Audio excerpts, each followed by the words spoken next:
Hi, and welcome back to Thone's Nibbles, number 209, coming from Hebrews chapter 5, milk versus solid food.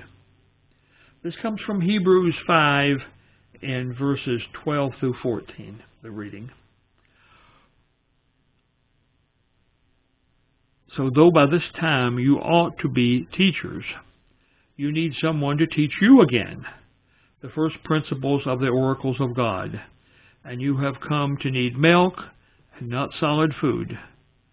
For everyone who partakes only of milk is unskillful in the word of righteousness, for he is a babe. But solid food belongs to those who are of full age, that is, those who by reason of use have their senses exercised to discern both good and evil. And the title, the sort of the subtitle is Mature Christians. Let us point out that when we're talking about maturity and age and those things, those are relative terms.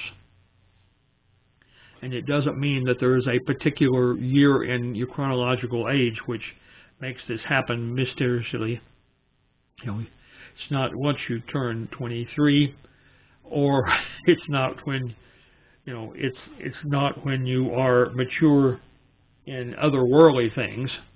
It is when you are mature spiritually, and that can happen as early as probably 6 or 7, if you really are raised in your family in the scriptures and understanding. Or it may be never if you simply get saved, sit back and enjoy the church dinners and sing the songs and don't really ever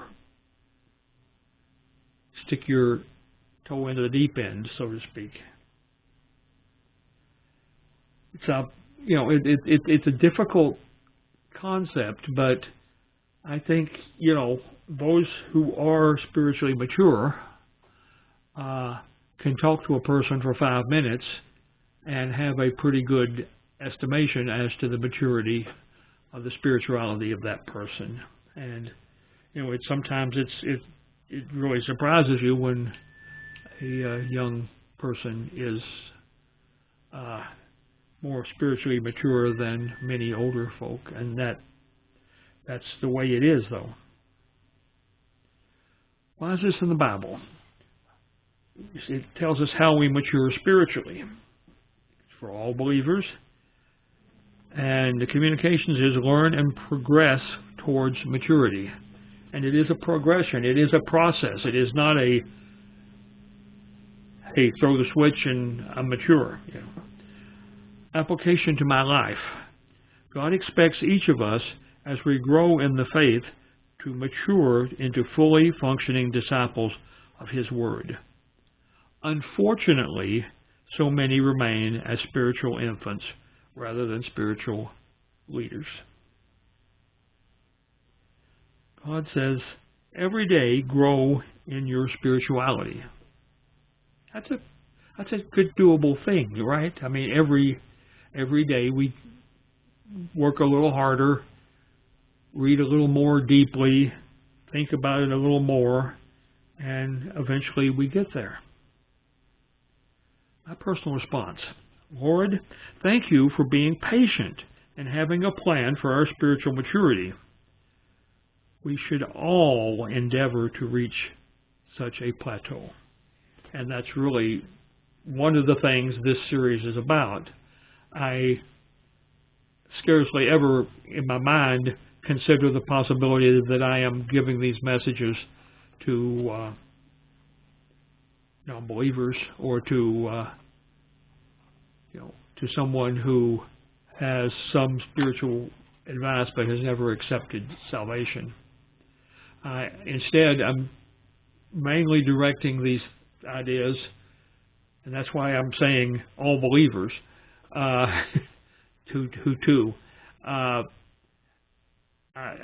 I'm directing it to those people who are saved people.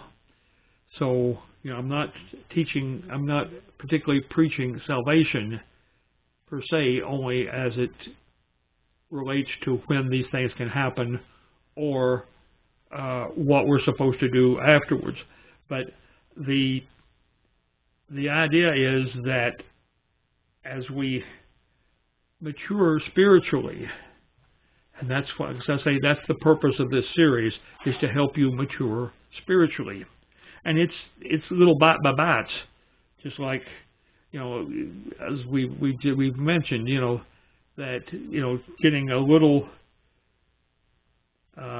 learn and progress towards maturity. We march our way along. Every day grow in your spirituality.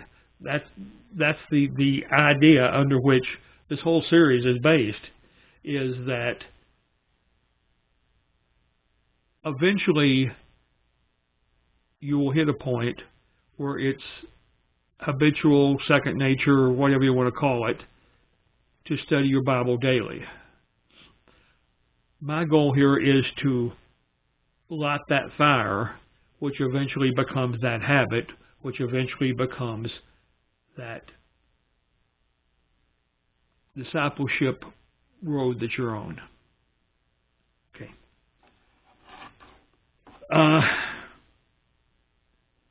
So, since we have a plan, we need to execute it. We'll see you next time.